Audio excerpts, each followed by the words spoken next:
Hi everyone, Welcome to our channel, my name is Alyssa, and my name is Daniel. our daughter's name is Charlotte, and we are the Foley Family. Our small family of 3 is making the big move to the beautiful New Zealand. Follow our journey and learn more information about the reasons and processes that got our Midwest family of 3 to move over 8,000 miles to the land of the Kiwis. On this channel, we will make content following our journey from Missouri to New Zealand and everything along the way, as we are Newly New Zealand. Hi guys, so just wanted to make a short video about specific steps that you have to take to be able to teach in New Zealand. Again, we are moving from the United States, so some steps may be different if you are moving from a different country. So take this with a grain of salt and make sure you are doing your own research and talking to the appropriate people to ensure you are taking the correct steps. So for us specifically, we started looking for companies that could help us in the process of teaching in New Zealand. We really had no idea what we needed to get done. So just through research, we found a company called EP Education. It is a free service to start, and they just really let you know the steps that you need to get started with to be able to be recognized as a teacher in New Zealand. So they let us know that the first thing we needed to do was to get our qualifications assessed by the teacher's registration, the NZQA. So with that, I know some countries automatically are recognized. Don't hold me to this. South Africa, Australia, maybe. There is a list on the NZQA website that goes more in depth with those countries that you are automatically recognized. The United States was not one of those. So we had to submit our qualifications, meaning submitting our United States degrees. I submitted my bachelor's degree and my master's degree, and Daniel submitted his master's degree. And luckily they were both recognized by New Zealand, and they transferred over to the same thing there. So that was great. After that, we did have to submit them to the Teaching Council to get officially recognized as a New Zealand teacher, as well as getting a practicing certificate to be able to teach in New Zealand. With that, it was about 302 New Zealand dollars per person to get that registration and practicing certificate.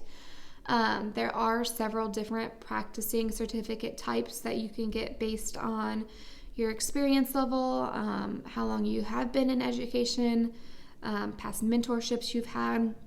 I know with ours specifically, we will have to be in a sort of mentorship program once we are in New Zealand, which again really makes me feel more comfortable because we're coming from the United States where education is totally different. So having that mentorship opportunity to really learn the New Zealand curriculum and the way education is there really just makes me more comfortable. So excited about that. So again, we just submitted our qualifications to the New Zealand Registration Teaching Council. It took some time to get that back. It really did. There's a whole lot of information that you have to submit to them. And I will link the NZQA and the Teaching Registration Council websites below so you can look at them for reference, just to see all of that information as well. Once you get those registrations back, you are officially good to go and you are qualified to teach in New Zealand, and then you are on your way to find a job offer.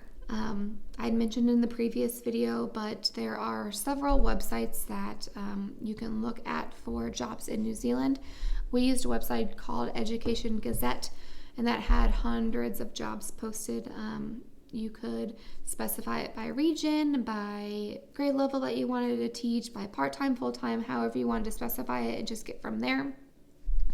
When you click on it, it of course will give you the job description and then tell you what you need to do to submit your application. Some employers just wanted a cover letter and your CV. Some employers wanted a full application form. Once you have that, you typically send it over through email and then just wait for them to get back to you. You have to apply for a lot of jobs, especially now during COVID. Employers don't really know what's going to happen with the borders. So when they are looking at people migrating to New Zealand from another country, sometimes they are a little bit more apprehensive.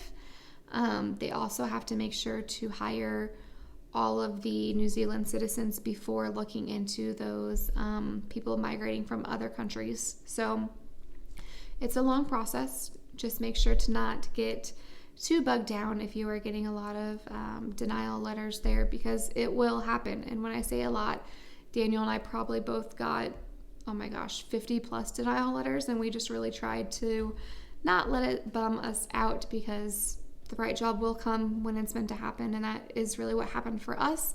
We ran across an ad from a company looking for people specifically migrating from another country to work for them, as they believe that we have a lot of valuable assets to bring to New Zealand within the education sector.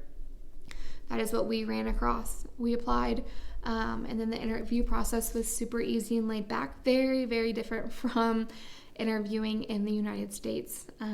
When we interviewed for the New Zealand teaching position, I really didn't even feel like it was an interview. It was really just a easygoing conversation, us getting to know and learn about the owners of the company, the managers, the center managers, and them getting to know about us, not only on a worker level or background, but also on a personal level.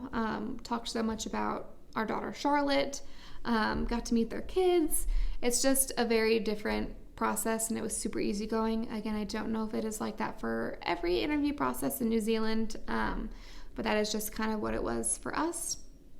So yeah, that's pretty much the last thing we had to do for specifically teaching. And then again, if you have to keep going through the visa process. But yeah, I just want to make this second video going through the specific steps for teaching in New Zealand. If you have any questions, feel free to reach out. Again, this is just the steps that we had to take from teaching in the United States to New Zealand. It may be different for different countries, so just make sure you are doing that research. And again, I will link those websites below. Talk soon. Bye-bye.